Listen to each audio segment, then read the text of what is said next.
Hello and welcome to EACT classes. My name is Tawqirul Islam and I am your tutor for this course. Thank you so much for clicking on this video. Let's get started.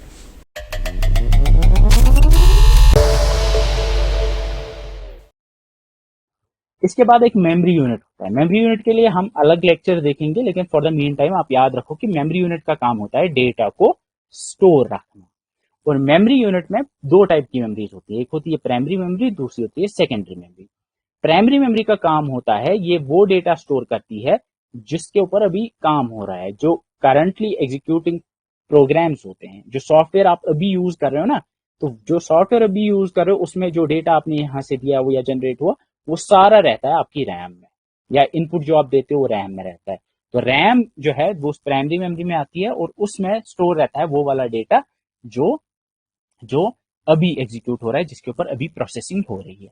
दूसरी होती है secondary memory. Secondary memory में आपकी hard disk हो सकती है, hard disk drive, SSD यानी solid state drive हो सकती है, सीडी डीवीडी हो सकती है, फ्लॉपी डिस्क हो सकती है। तो ये इनका काम होता है डेटा को परमानेंटली स्टोर करना, डेटा को परमानेंटली स्टोर करना। तो याद रखोगे मेमोरी के दो टाइप्स हैं, प्राइमरी एंड सेकेंडरी। प्राइमरी में एक होती है रैम और दूसरी होती है रोम। रैम जो है, रैम करती है टेम्पोररीली डेटा को स्टोर।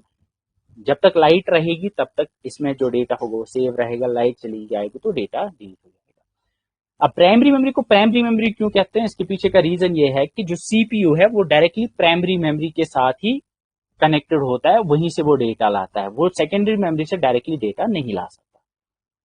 ठीक है।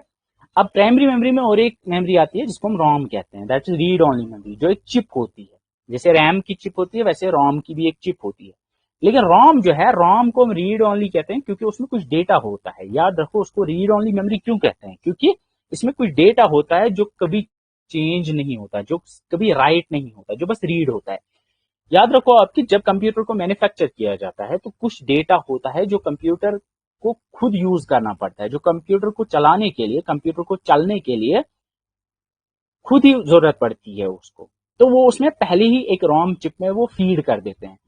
तो रोम चिप में जब उन्होंने वो फीड कर दिया, तो जब कंप्यूटर आप यूज करते हो तो रोम चिप से कंप्यूटर या सीपीयू वो डेटा लेता रहता है, लेकिन उस डेटा को कभी चेंज होने की जरूरत नहीं पड़ती है। That is something that does not need to be change. तो चूंकि उसको कभी चेंज नहीं करना पड़ता, तो कंप्यूटर की लैंग्वेज में चेंज करने को या मॉडिफाई करने को हम राइटिंग कहते हैं, राइट कहते हैं। तो इसलिए ये रीड ओनली है, मतलब इसको सिर्फ रीड कर सकते हैं, इसको सीपीयू बस वहां से देख सकता है कि इसमें क्या है, उसको राइट नहीं कर सकता, उसको चेंज नहीं कर सकता, क्योंकि वो मैन्युफैक्चरिंग के टाइम पे होने। तो this is your memory unit, जिसमें आपने याद रखना है प्राइमरी सेकेंडरी, प्राइमरी में क्या क्या होता है, सेकेंडरी में क्या क्या होता है। इसको मैं डिटेल में आपको लेक्चर मैं कराऊंगा इंशाल्लाह। फोर्थ और fifth lecture will be on the memory. And अभी के लिए बस इतना याद रखो, क्योंकि ये हम कंपोनेंट्स ऑफ द कंप्यूटर पढ़ रहे हैं। तो यहाँ पे यू कैन सी कि this is your input unit, main memory, output, secondary. And here you can see कि बसेस के साथ सारे कनेक्टेड होते हैं, और कंट्रोल यूनिट जो है ये सब के साथ इसके भी कनेक्शन होंगे, क्योंकि कंट्रोल यूनिट जो है इन्हीं बसेस के थ्रू वहां तक कंट्रोल सिग्नल्स भेजेगा। और यहाँ पे मेन मेमोरी की अगर बात करेंगे तो मेन मेमोरी का काम होता है temporarily store current input and programs. And अगर हम बात करें सेकेंडरी मेमोरी की, जिसमें चाहे एचडीडी यानी हार्ड डिस्क ड्राइव हो, एसएसडी यानी सॉलिड स्टेट ड्राइव हो, सीडी या डीवीडी हो, तो इसका काम है store the data and the programs permanently. तो इसका कारण ये काम होता है। और थर्ड जो है रोम, जो कि मेन, यहाँ पे मैंने मेन मेमोरी लिखा हुआ ना, तो मेन मेमोरी में दो आते हैं। मेन मेमोरी याद रखोगे आप, चल ठीक है, इसको रैम कहेंगे हम, ठीक है, इसको हम कहेंगे रैम भी, क्योंकि प्राइमरी मेमोरी में दो आती हैं, एक आती है रैम और दूसरी आती है रोम। तो इसको मैं यहाँ रैम लिखता हूँ, और दूसरी आती है प्राइमरी मेमोरी में रोम। रोम का काम होता है to store the permanent data, ऐसा डेटा जो परमानेंट है, जो कभी चेंज नहीं होगा। That's used by the CPU, जो सीपीयू यूज करता है लेकिन उसको कभी मॉडिफाई नहीं कर पाता, या उसको कभी मॉडिफाई नहीं करता, या कोई उसको मॉडिफाई नहीं कर सकता।